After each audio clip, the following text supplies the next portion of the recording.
Hey everybody, this is Perch. I've been struggling a little bit with, I know a lot of writers, as we talked about. You've heard many of them on this show. I love comics. I like to read them.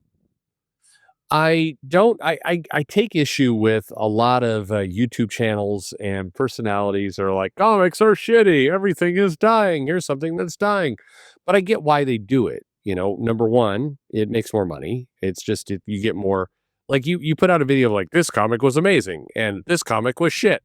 One's gonna do dramatically better than the other from the algorithm. It's just the way it works. I blame you, the listener. That's right. That's right.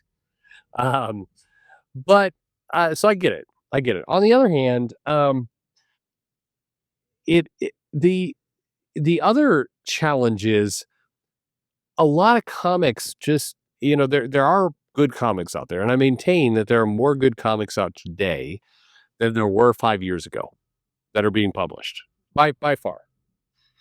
But that still doesn't change the fact that there's a lot of bad comics out there. The problem is we've worked ourselves into a world where if I say this is a bad comic or I don't like this comic, or in particular if it's a comic that features a in any point in the cast a non-white or gay character, then your dislike automatically translates to you must be a white supremacist bigot. It just that's again how the world is functioning right now. And it's not the case. There's several comics that are just bad comics. And it has nothing to do with people's political beliefs or religious beliefs or any of that. It's just not a good comic. So you get people who are scared of saying so. And I know this for a fact. I know some people at some of the review sites, including AIPT, and they will tell you directly, this comic was garbage, but I can't say so because it would go against, some of the guidelines of, people will get the wrong idea.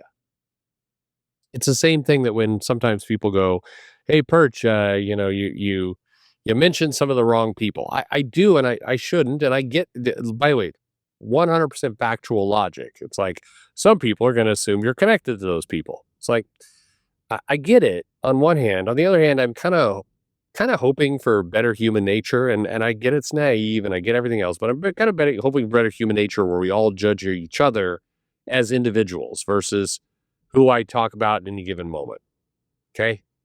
I don't know. I feel like at this moment I should just start, giving a long speech about the benefits of Bill Cosby and see what happens to the algorithm. But he was acquitted, wasn't he? That doesn't work. O.J. Simpson. No, wait a minute. That could be anti-black. Um, Fuck. Who's that? Kevin Spacey? No, that doesn't work. I don't know. I'll think about it. We'll get somebody I can just kind of go on and on about and then just screw everything up. Sorry. Anyway, I'm being irreverent. But the point is, I think there are comics that are good. There are comics that are bad. Of course, it's very subjective. But I think here is a statement that I think is still subjective, but getting close to objective. And that's that a lot of comics do not matter. Now, here's the interesting thing. Comics can be good and not matter. What I mean by this is, love it or hate it, comic books are sequential art designed to tell a story that goes from beginning to end. And the way the comics are structured, you are meant to kind of read them and then read the next and read the next. They're designed to be a subscription type service or a continual service for as long as the series evolves. If it's a one shot, then yeah, just a one shot. But the majority of comics are designed for you to read one and then want to read the next one and then want to read the next one. That's the purpose of the medium. And a lot of comics just don't matter. But they could still be good. You could still read the comic and go, this writer knows what he's doing or she's doing, and this art is perfectly fine, and the story that's told is reasonable, but it doesn't matter. And I'll give you an example. Ryan North's Fantastic Four got a lot of critical acclaim. And it started with kind of a mystery. It was all one and done stories. And basically, Mr. Fantastic sent, a block of the Earth into a time displacement, doohickey, whatever. And, they were on the run, and there was like, they had a shift in status quo, and the family had to come back together, and blah, blah, blah, blah. Anyway, there's a story there. And a lot of people liked it. They liked Ryan North's run. I like these stories. I like what's being told and everything else. But my question is, does it matter? And when I say does it matter, I mean, we are in 2025 and people talk about Craven's Last Hunt, which was a comic in the 80s. And that, 40 years ago, and people are still talking about this comic book, a comic book that, involves Spider-Man kind of facing his own mortality, and Craven, who was, we got the legacy of this character. And there have been stories over the last 4 decades that have tapped into this kind of stoic, take on Craven. Before Craven's Last Hunt, Craven was often kind of a silly villain who was like, I hunt the best beasts. And it was like, there were perfectly fine comics with Craven, but nothing that really stood out. Nothing that really defined that character and that other writers many years later would tap into. I read the Death of the Silver Surfer comic, and it is tapping into things that Jack Kirby did and things that Jim Starlin did from, again, 4 or 5 decades ago. And what that tells me is those comics mattered. They were good comics, and they counted. They mattered. If you look at, more recent examples, you could argue Civil War by Mark Millar mattered. That comic, it changed the dynamic of heroes versus heroes and everything else. You may love it, you may not love it, but still, it matters in the grand, scheme of comics. You could say probably the same thing for Michael Bendis's Secret Invasion, but you wouldn't say that for Bendis's Civil War II. Civil War II involved Carol Danvers, Miss Marvel, or Captain Marvel fighting Iron Man over an inhuman bullshittery thing. And Iron Man dies in that one, and Captain Marvel becomes the most popular hero defending the Earth and all the rest. And the Inhumans are kind of a dominant species, and the mutants are subservient and everything else. And that comic doesn't matter. If you never read it, there is no reason to read it. There's nothing in Civil War II that you need to give a shit about if you care about comics. You do need to read Infinity Gauntlet. Over in DC, you probably do need to read Darkest Night. There have been elements of that have, crossed over into other things. You do need to read Kingdom Come.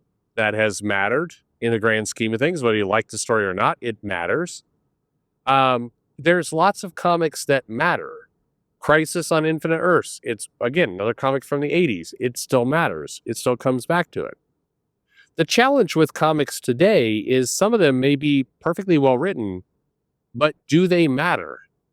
So, using my earlier example, and I'm not just picking on Peter North, does it matter? He's written a Fantastic Four run that people talk about. Are we going to be talking about it? Is it going to be connected to anything 40 years from now? We still talk about Malice and John Byrne's take on The Invisible Woman and some of those stories, again, from the 80s. We still talk about them in 2025. There's still story elements and character developments that connect to that. Will we have the same effect with Peter's Fantastic Four?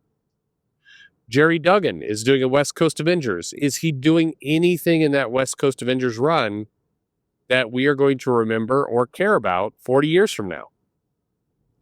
And to me, that's an interesting point to kind of pull on, because there are comics, we could talk about whether comics are good or not. And like I said, they're subjective.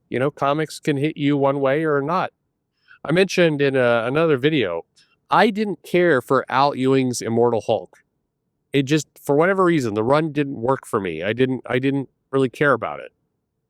A lot of people did. That run sold very well. I am in the minority of comic fans. Most people loved that comic, liked it. It helped put the Hulk on the map. It's a story that Marvel's going to go back to. And so if being objective about it, if I'm being honest about it, I didn't really like that comic, but I can't deny that comic run mattered because Marvel has given Al Ewing Thor.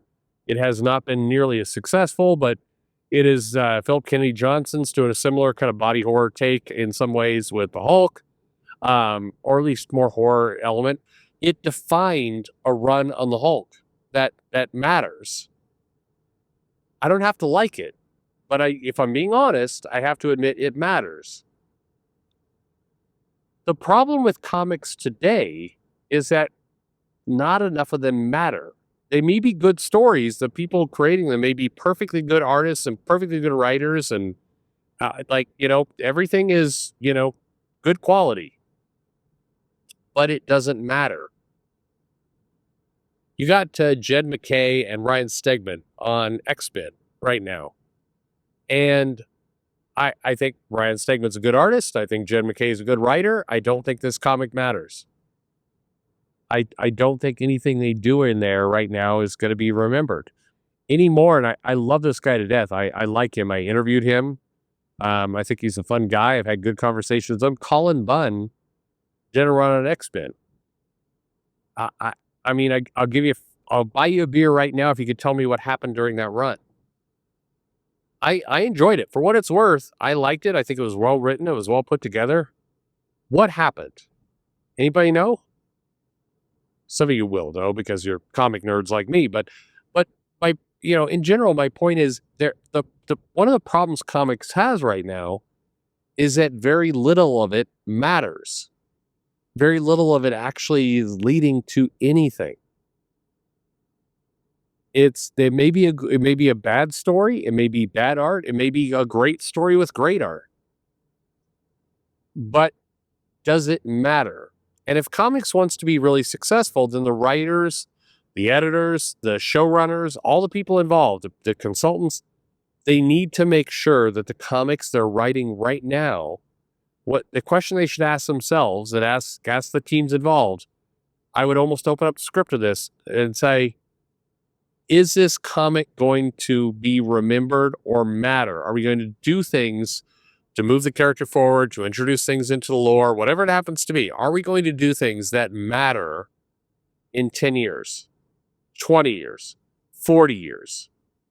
Are we doing things that matter? And if you're not doing those things, why not? You need to swing for the fences. Make it matter. Thanks for listening.